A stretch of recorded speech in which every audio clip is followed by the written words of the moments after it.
Today, we're going to take a look at the oldest house in Britain. That's, get this, 11,000 years old.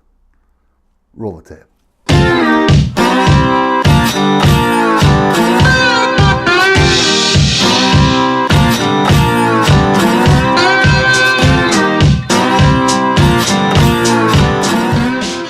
Now, do you remember the Vale of Pickering from my last vlog about the origin of human flight?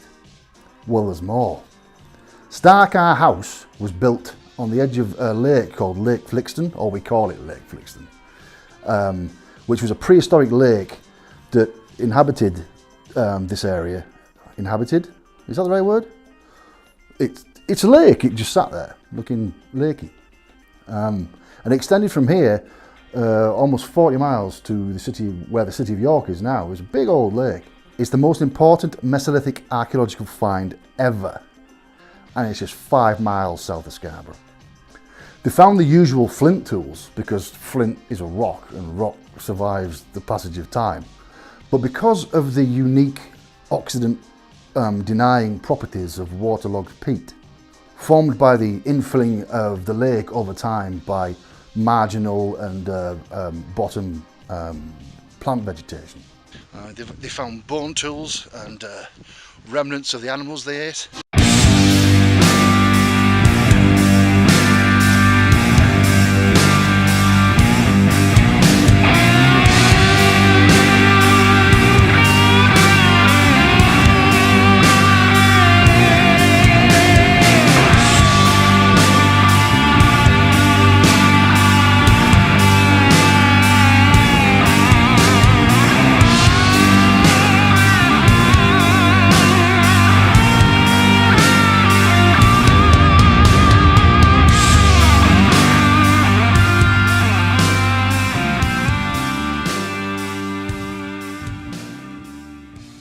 Archaeologists have also found 21 deer antler headdresses.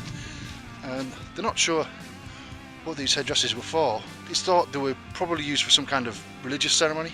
There are some theories about them being used to aid in the hunting of deer, to allow the hunter to infiltrate the deer, which sounds like a load of bollocks to me. See, primitive tribes do a lot of drugs. They did then and they do now. But they don't do drugs to escape the drudgery of their existence like we do in the modern world. They do the drugs for their mind expanding properties, to enhance and broaden their perspective. It's these hallucinogenic experiences that likely form the basis for all modern religions. I mean, come on, do you really think Moses parted the Red Sea and Jesus turned water into wine, or Muhammad flew to Jerusalem from Mecca on a winged horse? Dude, those people were high as f***.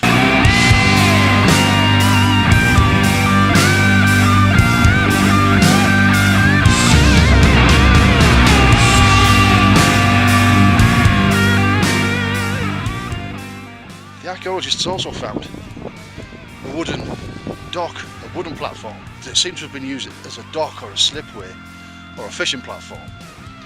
This thing was almost 30 metres long and is made of actual planks that have been formed, cut from logs. And this is with flint tools. So there's a hell of a lot of industry went into this structure. The Mesolithic is characterised as a transition between the Paleolithic, which is nomadic hunter-gatherers, and the Neolithic, which is farmers. So they was doing some rudimentary farming, maybe herding some animals, but the primary food source was still hunting and gathering. And no one really knows why we made the transition. Were we too good at hunting and gathering, so that we started crowding resources, and we had to find a more productive way of producing food? For a long time, anthropologists were heavily influenced by their religious backgrounds. So they viewed the journey from the Paleolithic to the Mesolithic as some kind of ascension from barbarism. But over recent decades, we've discovered that this isn't really the case. The psychological literature shows that the closer we live to our natural state, the happier we are. Though if you draw a graph from the industrial digital to hunting and gathering, it's not a straight line down. There's a big dip where agriculture is, because agriculture is flat out miserable. No one likes farming, and that's why we think that the transition from the Paleolithic to the Mesolithic and then the Neolithic was made not because we wanted to, it's because no one wants to farm. People are miserable when they're farming. We made the transition because we had to. I mean, the Paleolithic being happier makes perfect sense. I mean, it's probably why we travel for recreation and why novelty and nature hold us in such thrall. 100,000 generations of evolution versus a couple of hundred. That's hunter-gathering versus farming. We're not built to live in houses, commute to cubicles and forage in supermarkets. We're not meant to be part of some huge machine that benefits the few atop some hierarchy. We're meant to be free. Now this might look like a normal farmer's field, but what it actually is, this little raised area over here, is the site of the oldest house ever found in Britain. 11,500 years ago, this was a little raised area next to a prehistoric lake, which was in this low bit over here. That extended all the way to York, 40 miles that way. And the house was located on this little raised area. And it's regarded as one of the most important Mesolithic sites ever found in Britain.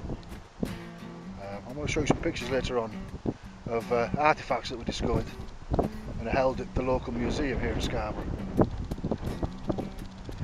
It's given me the heebie-jeebies standing here looking at this. It's really impactful.